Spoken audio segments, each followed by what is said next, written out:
le Flash Info.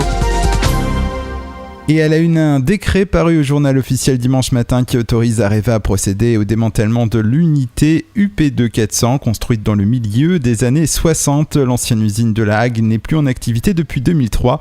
Le démantèlement d'une installation nucléaire est une opération lourde et complexe dont Areva entend bien se faire le spécialiste.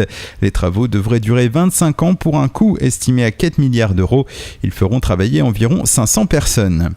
Justice, le géant du BTP, Bouygues, et 2 sous-traitants comparaissent aujourd'hui devant le tribunal correctionnel de Cherbourg pour homicide involontaire après la mort il y a 2 ans d'un soudeur sur le chantier du réacteur nucléaire EPR de Flamanville.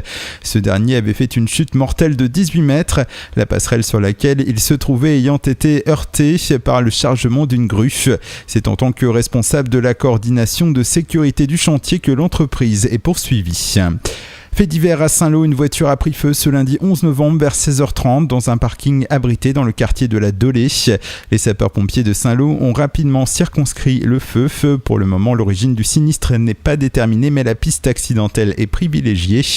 Hier soir, des sapeurs-pompiers étaient encore sur place pour ventiler le parking.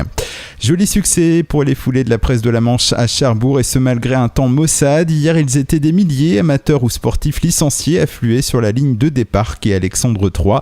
Petits et grands en costume ou en survêtement ont parcouru 7 km de course à pied dans les rues de Cherbourg.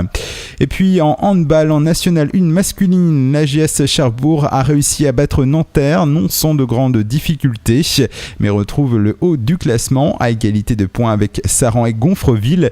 Le score final est de 31-26 malgré une mauvaise seconde période, et il s'agit maintenant de tenir en tête du classement pour espérer une montée en Pro D2.